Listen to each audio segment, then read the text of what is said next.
कमलनाथ कांग्रेस के नेता एनसीपी प्रमुख शरद पवार से मिलने के लिए पहुंचे हैं। इस वक्त की बड़ी खबर है। इससे पहले कमलनाथ ने कहा था कि उनके उद्धव ठाकरे से भी मुलाकात होने वाली थी, लेकिन वो कोरोना संक्रमित हो गए हैं। ऐसे में उनकी शरद पवार से मुलाकात जो होनी थी उसके लिए अब कमलनाथ पहुंच चुके हैं।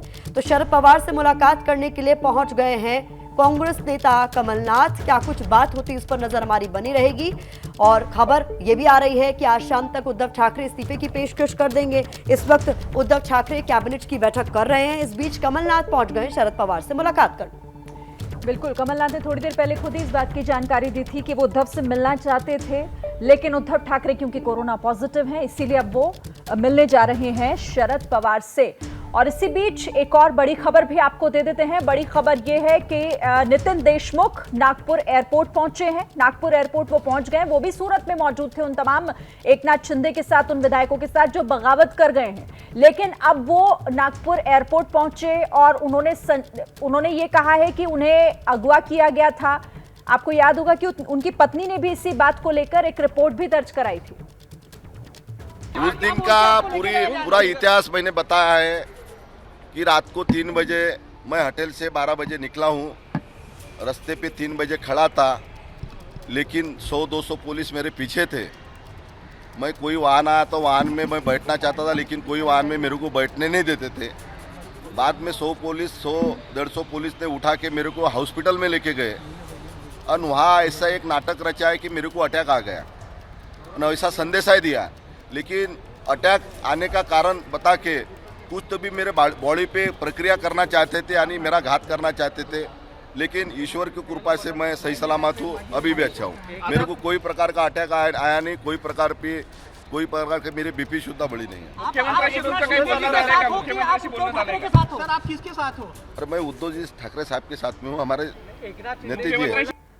तो इसी बड़ी खबर पर जानकारी के लिए हमारे 2 सहयोगी हमारे साथ जुड़ गए। अंकित गुप्ता भी हमारे साथ जुड़ गए और मनोज्ञा लोईवाल वो मौजूद है इस वक्त गुवाहाटी में, उसी रेडिसन ब्लू होटल के बाहर जहां पर ये तमाम विधायक, बागी विधायक मौजूद हैं। मनोज्ञा, जो नितिन देशमुख एयरपोर्ट पर नजर आए, नागपुर एयरपोर्ट पर, वो तो तमाम तरह के दावे कर रहे हैं, लेकिन यहाँ पर यह भी स्थिति स्पष्ट हो गई है कि एकनाथ शिंदे का 1 विकेट गिर गया।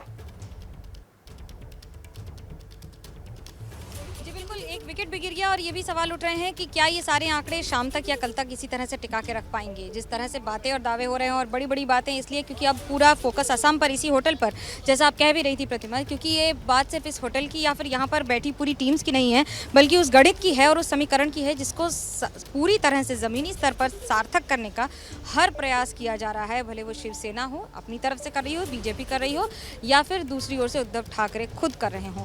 लेकिन इस गणित और इस समीकरण के बीच में जब हम पासे की बात करते हैं तो पासा किस तरफ गिरेगा ये भी बहुत महत्वपूर्ण होगा। आज अगर गणित की बात करें तो आंकड़े भले ही इस समय, जिस तरह से एकनाथ शिंदे बिल्कुल साफ तौर पे कह रहे हैं कि हमारे साथ 40 से ज़्यादा लोग हैं जो अभी हमें लिखित समर्थन भी देंगे, लेकिन ये बातें तब सार्थक होती हैं जब पूरी तरह से सारे कागजी तौर पर हाथ में आ जाएं।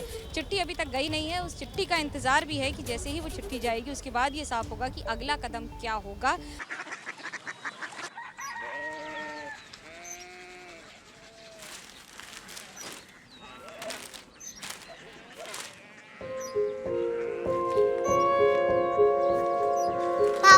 बाबा कोरिया सिटी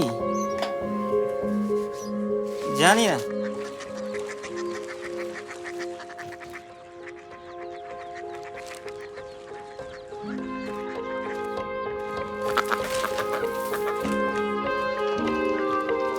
कोरिया सिटी? हाँ।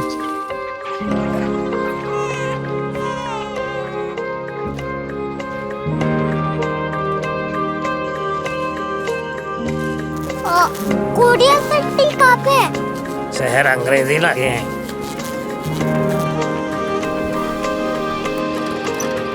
Korea city.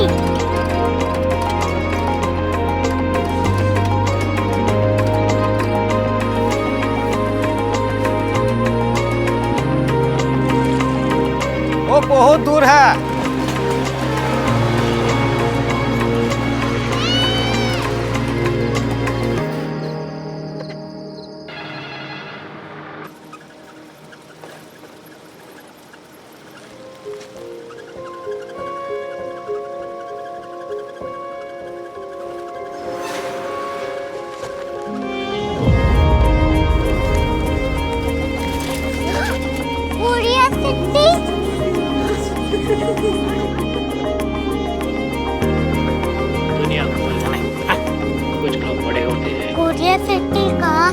प्रोफेसर साहब को पता होगा।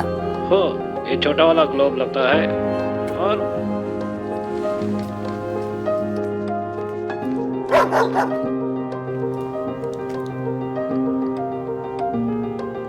पता नहीं, मेरी बेटी से जाके मिल लो, शायद उसे मालूम हो।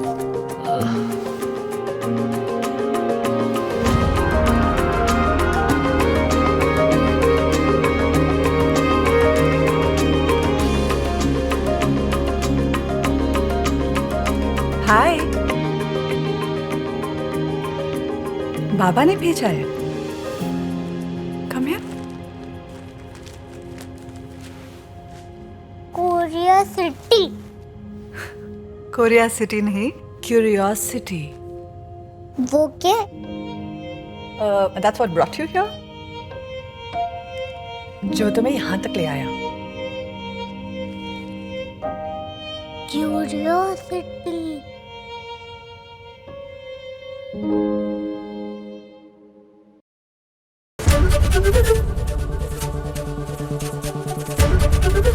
एबीपी न्यूज आपको रखे आगे।